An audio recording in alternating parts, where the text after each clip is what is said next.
बिस्मिल्लाहिर्रहमानिर्रहीम। आज हम बात करते हैं बजट पे। बजट क्या होता है?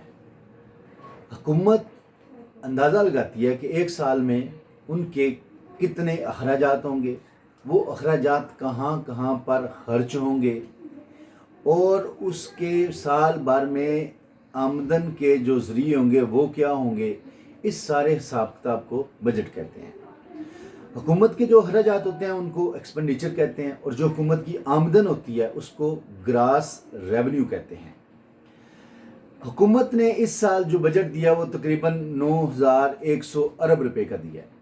अब वो 9,000 अरब जो हुकूमत ने तहमीना लगाया कि हमारे इतने अखराजात होंगे, उसमें से जो मेजर अखराजात का जो एक जंक है वो है हुकूमत की तरफ से लिए गए कर्ज़ों की अदायगी।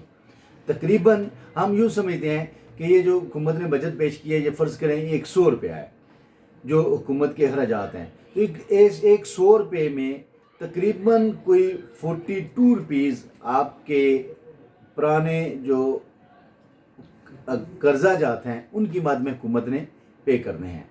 तो 100 में से 42 रुपीज़ अगर निकल गए तो पीछे 58 रुपीज़ रह गए।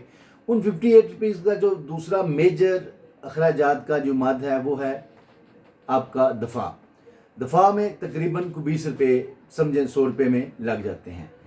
तो 48 में से 20 के तो पीछे तकरीबन 28 रह गए।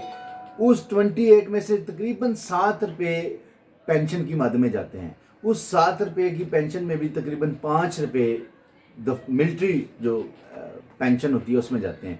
इस लिहाज से यानी 58 रुपीज़ में 20 रुपीज़ दफ़ा और फिर दूसरे पेंशन का देखा जाए तो जो आम तौर पर बात लोग करते हैं कि 60-70% या 80% जो है वो दफ़ा पे लग जाता है, तो वो इसी तनाज़र में बात होती है।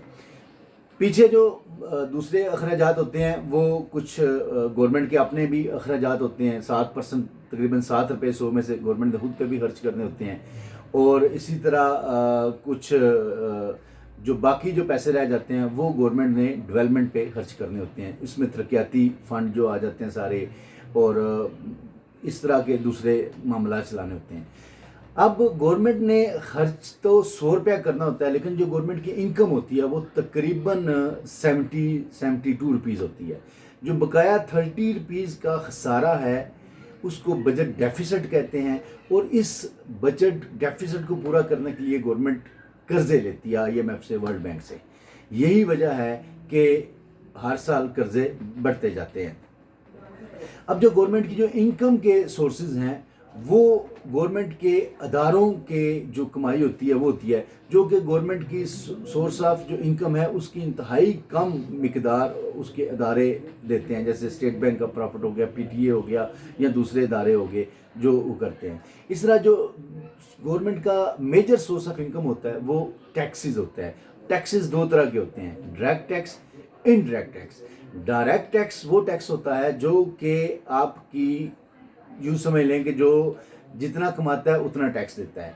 जो आप टैक्स रिटर्न सालाना बेसिस पे जो जमा कराते हैं उसको डायरेक्ट टैक्स कहते हैं। जो इनडायरेक्ट टैक्स होता है ये वो टैक्स होता है जो कि अवाम के अखराजात पे लगता है, जो अमीर और गरीब में कोई फ़र्क नहीं करता। फॉर एग्ज़ाम्पल जैसे GST है, FED है, पेट्रोल टैक्स है, प्रॉपर्टी खरीदते हैं उस पर जो टैक्स लगता है, ये सारे टैक्स, और ये अमीर और गरीब पर यकसां लागू होता है। जैसे अगर कोई एक लीटर पेट्रोल लेता है तो उसमें जितना टैक्स है वो जो अमीर है वो भी उतना ही देगा, गरीब है वो भी उतना ही देगा। और इस तरह जो गवर्नमेंट के दूसरे जो सोर्स ऑफ इनकम होते हैं वो भी अगर कंसिडर कर लिए जाएं तो वो इतने ज़्यादा फिर भी नहीं होते कि जो 100 रुपया खर्च करना है उसको मीट कर सके। अब गवर्नमेंट रेवेन्यू का जो ग्रॉस रेवेन्यू है, साल की जो इनकम है, उसका एक टारगेट तो वो सेट कर देती है, लेकिन हर साल टारगेट कभी भी अचीव नहीं होता गवर्नमेंट का। ये पाकिस्तान की हिस्ट्री में यही देखने में आया अभी तक। ये उसकी वजह ये है कि गवर्नमेंट के जो अपने एक्सपेंडिचर्स होते हैं वो ज़्यादा हो जाते हैं। जब गवर्नमेंट के एक्सपेंडिचर ज़्यादा हो जाते हैं साल भर के और इनकम कम होती है तो उसका बजट खसारा बढ़ता जाता है। यही वजह है कि हर आने वाली गवर्नमेंट पिछली गवर्नमेंट के बजट खसारे को तकरीबन डबल कर देती है। और इसी तरह पाकिस्तान जैसे मुल्क जो कि बजट डेफिसिट कंट्री कहलाता है, उस पर कर्ज़ों का बोझ बढ़ता जाता है। तो ये हमने कोशिश की है कि आपको बताएं कि बजट क्या होता है, और इस तनाज़ुर में जो बुनियादी कंसेप्ट्स थे बजट के वो आपको बताए हैं। तो इंशाल्लाह आप सो कि आपको कुछ समझ आ गई होगी बजट क्या होता है। इंशाल्लाह आपको नेक्स्ट किसी और अच्छी सी वीडियो पे किसी और टॉपिक पे मिलेंगे। Thank you.